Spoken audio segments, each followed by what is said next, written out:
Welcome to Eugene Cannabis TV. You're here on a nice, cool, chilly November evening, and we're here to pass on some news stories, talking about some cannabis issues in general.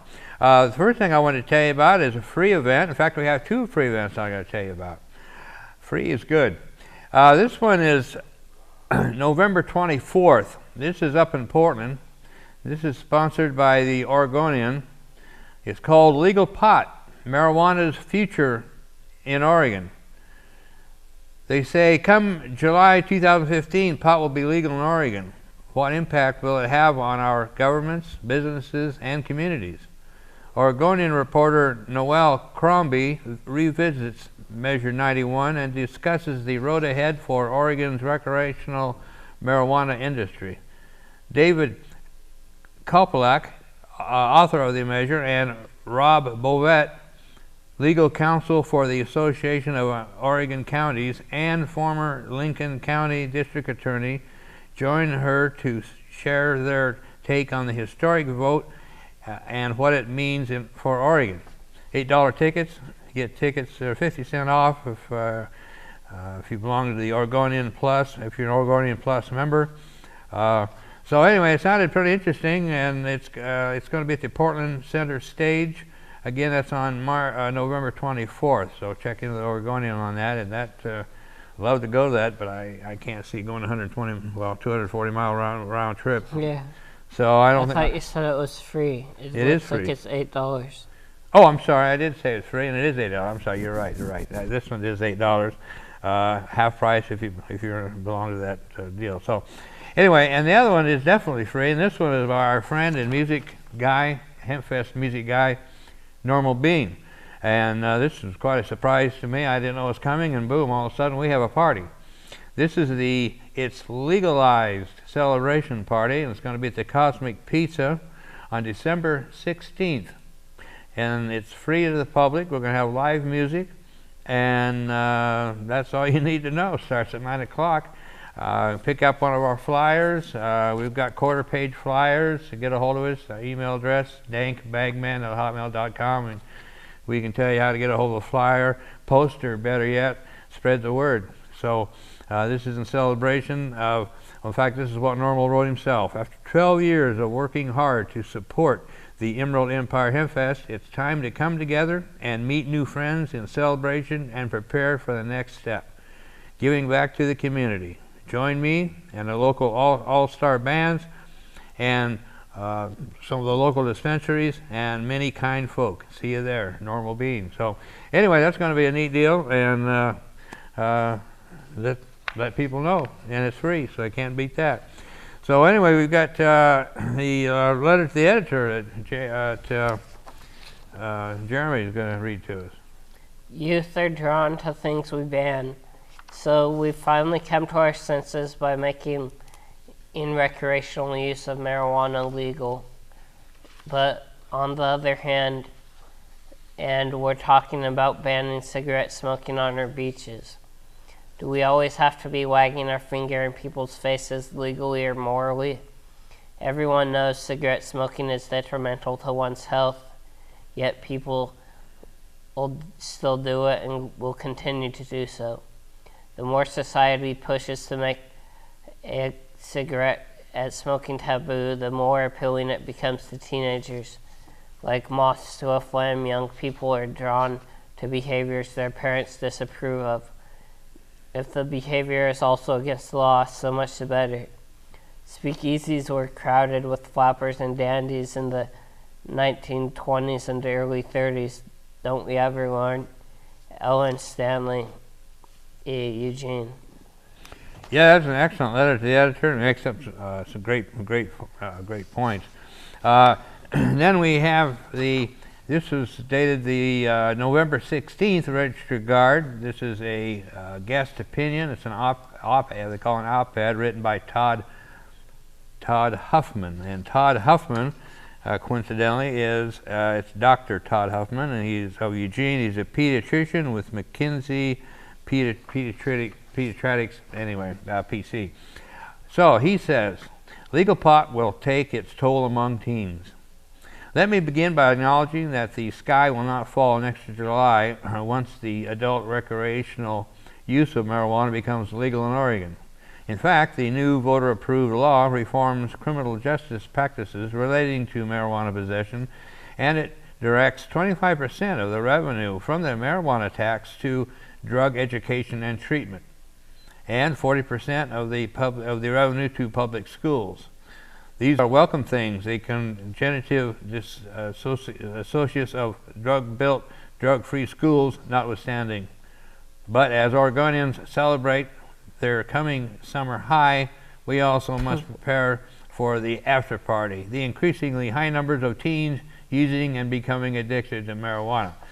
By the way, now let me stop there and comment on that. That's an assumption, and it's a disproved assumption, and we have... And it's proven that in areas where it's been legal, like Colorado and Washington, that the use in teenagers has actually gone down. Exactly. And then they use the word addicted, which is physically impossible to become addicted to marijuana. Right. So, anyway, and I continue. Legalization means greater use among teens as their perception of risk drops.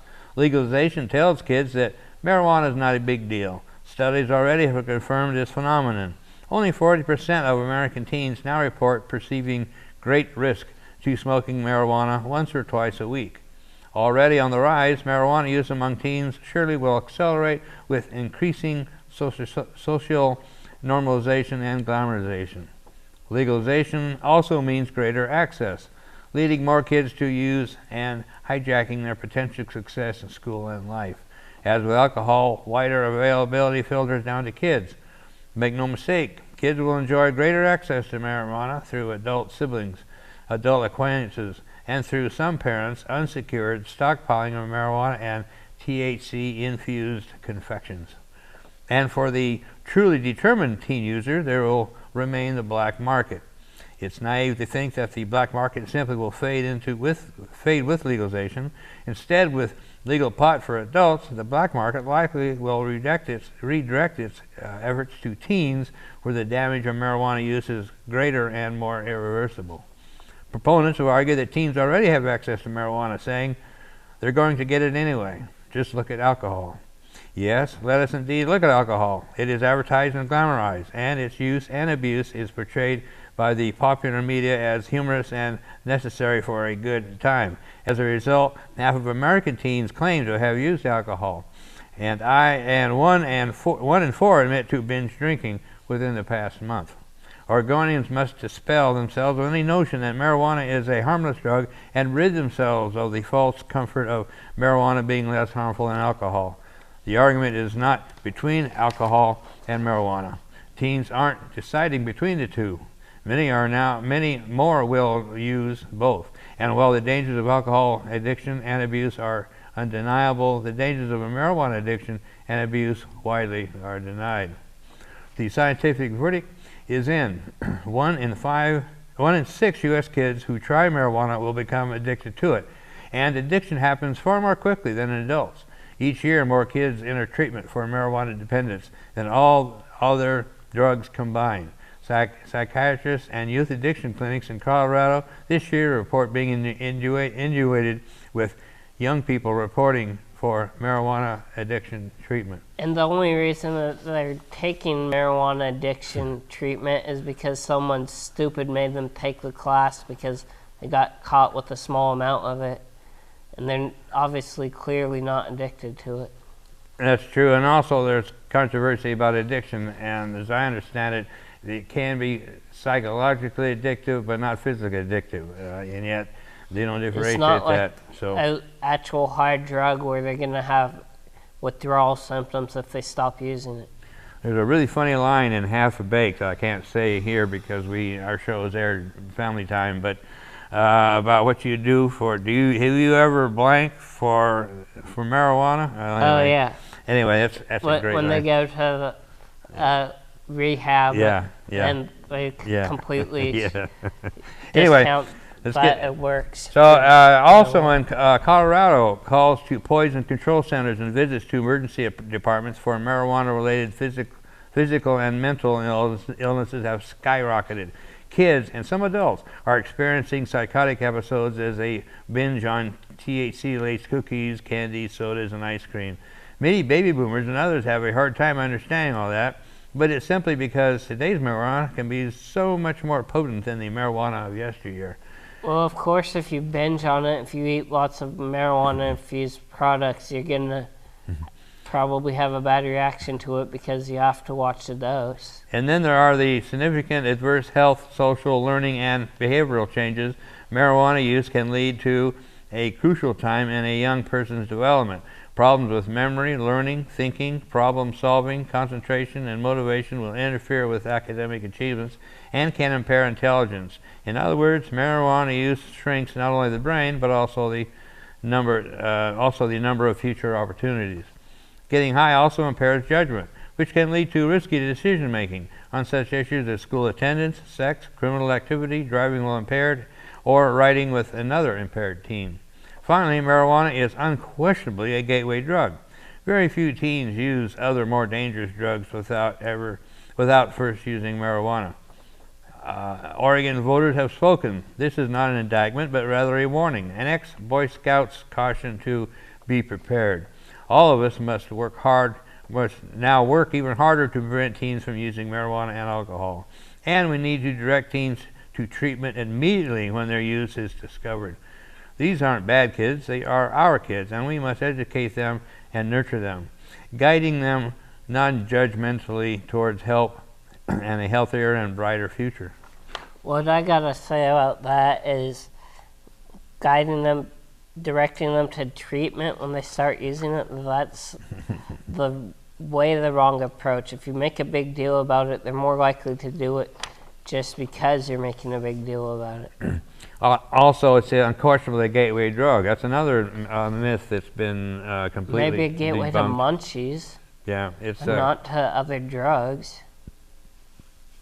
Yeah, the gateway drug argument has been debunked. I mean, I don't know anyone who's said, I've used marijuana, now I want to try crack. No, in fact, I remember someone came up with the analogy that if we're going to use that, if we're going to use that, then what we should, mother's milk, and when she's nursing, is actually the gateway drug. That's where it's really a gateway drug. Sugar's a gateway drug. Mm-hmm. Caffeine's a gateway drug. Yeah, definitely. So, yeah, it's, but anyway, again, we don't want, of course, advocate kids using drugs, any kind of drug, any sooner than they should. But at the same time, we don't need to keep it legal or keep penalties on it because of the gross danger, because it's not all that big a danger. So, anyway, we need to use common sense, and the main thing is see what the legislature is going to do to our new legalization. Hopefully they don't mess it up too much. We'll see, but it'll be fight time, and so pay attention, because we'll be making the announcements for the meetings, the rallies that will be coming. And anyway, we'll talk about some more things we have here in the next segment, and we'll be right back.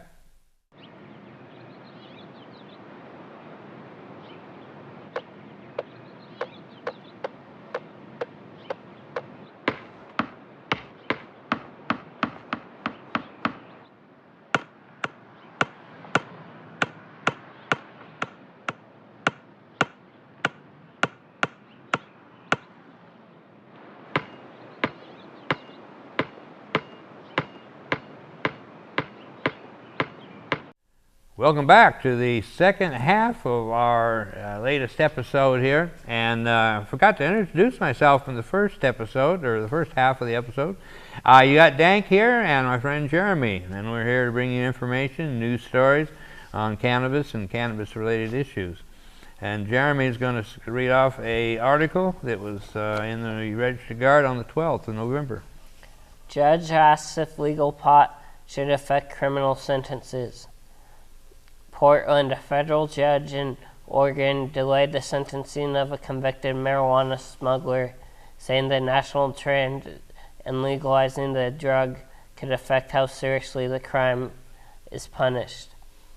U.S. District Court Court Judge Michael Mosman, and said in a transcript that he wants to take the executive branch's evolving in or shifting views into consideration when sentencing marijuana crimes, the Oregonian reported Monday. Marijuana in any form or amount remains illegal under federal law. I'm not suggesting that what's on the table is the whole case ought to go away or anything like that, Mosman said, but would something like that at the margins have some sort of impact on my sentencing considerations? Mosman, a former U.S. attorney who was also serving on the U.S. Foreign Intelligence Surveillance Court, said he is not suggesting the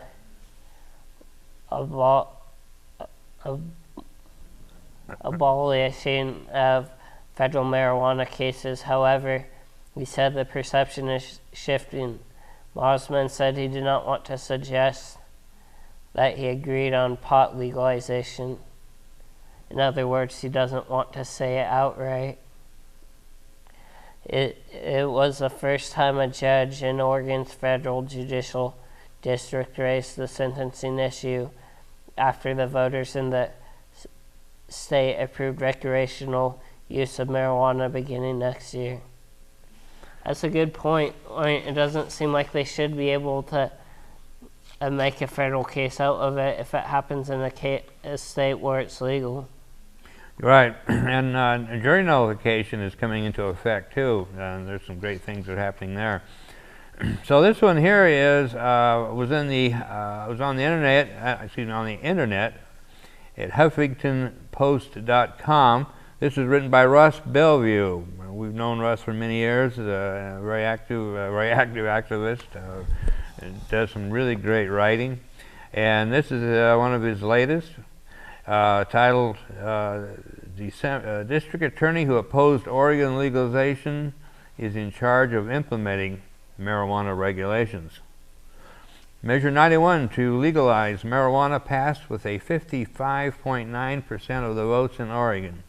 Now the task of implementing the regulations falls to the Oregon Liquor Control Commission, whose chair, Rob Partridge, pledged to, quote, make this measure work Oregon's way, unquote, the day after the election. But chairman of the OLCC isn't Partridge's only job. He's also the district attorney of Klamath County, where Measure 91 was opposed by 56% of the voters, including, presumably, Rob Partridge.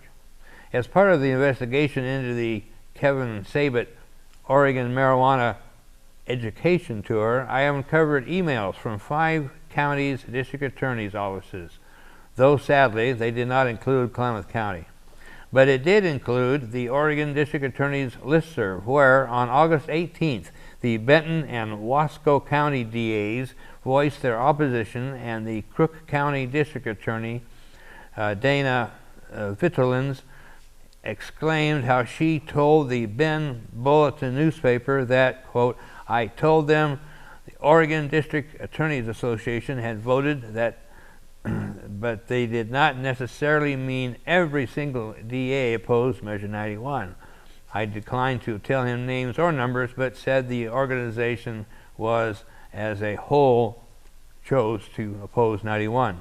The Bulletin ended up reporting that the opposition to Measure 91, quote, consists mainly of the state's district attorneys and the state's Sheriff's Association, unquote. The paper further commented, quote, the Bulletin asked the state's 36 district attorneys where they stand on Measure 91, and the group was unanimously against it, though they weren't lockstep in their reasons for opposing it. The district attorneys from Josephine, Union, and Malheur counties didn't respond to the question, unquote. In addition to being opposed to the measure he's now tasked with implementing, Rob Partridge lacks the fundamental understanding of both the science of cannabis use and the language of Measure 91. As a Southern Oregon TV station, KTVL, reported, Partridge opposed Measure 91 in part for its lack of unscientific driving under the influence standard.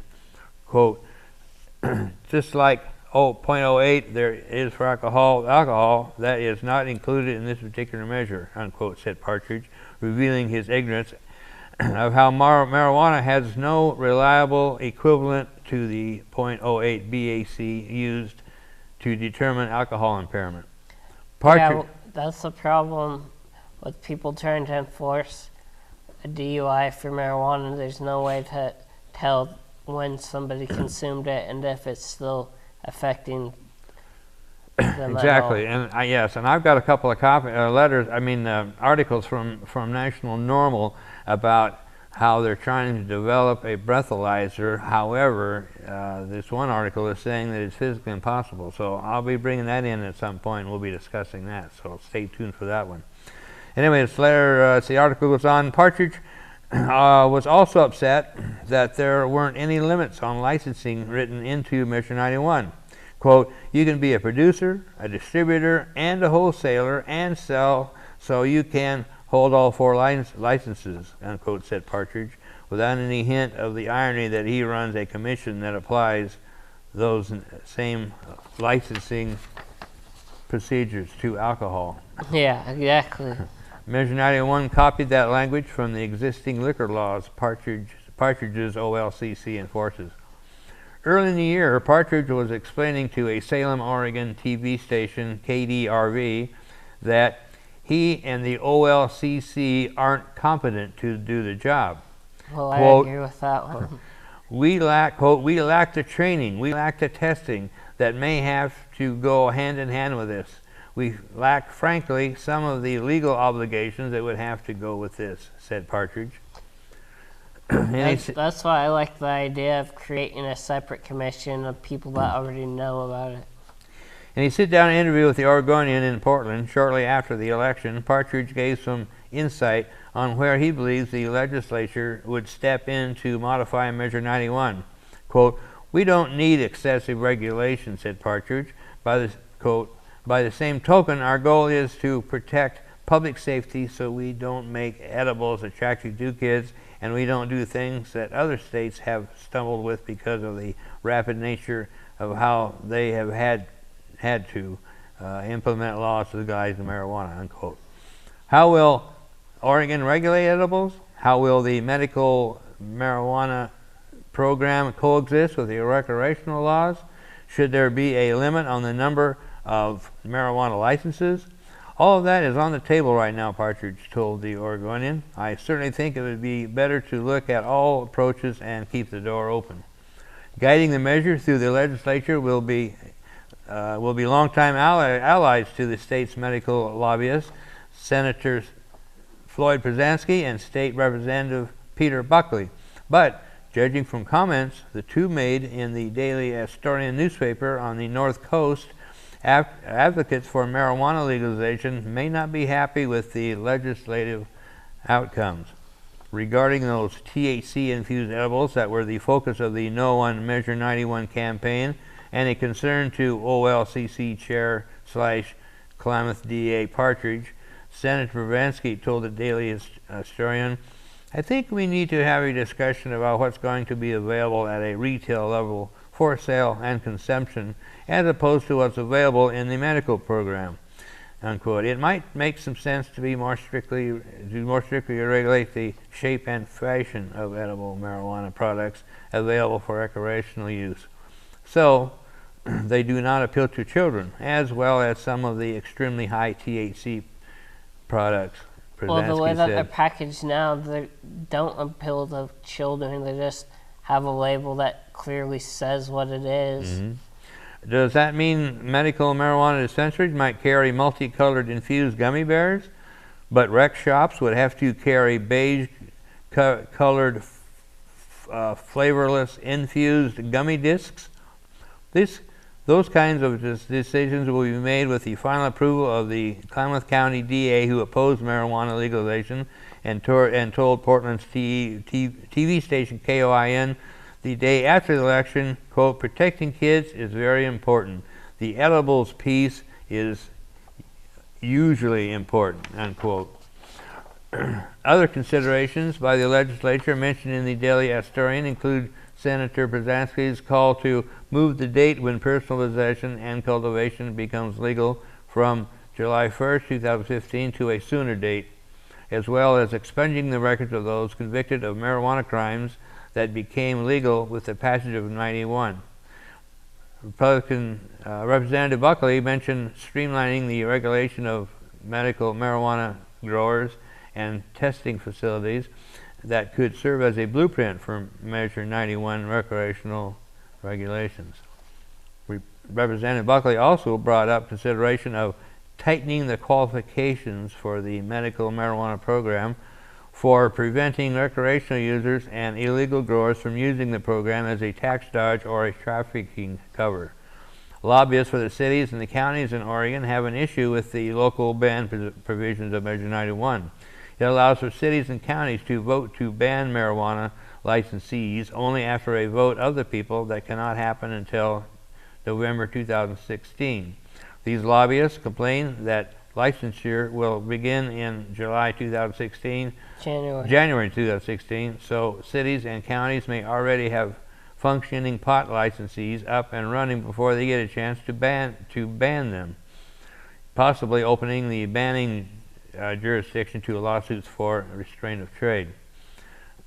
Unmentioned, I can't go on, but anyway, that's towards the end. So anyway, that's by Russ Belleville, and did a great write-up and some things to consider. So it's going to be interesting how it all plays out and how the world. It'll be interesting to see if they get an earlier date. Yes, true, and that would be a good thing because we need to get our outdoor crops in before July 1st. So hopefully they'll move it up. Just for that reason, there's none other.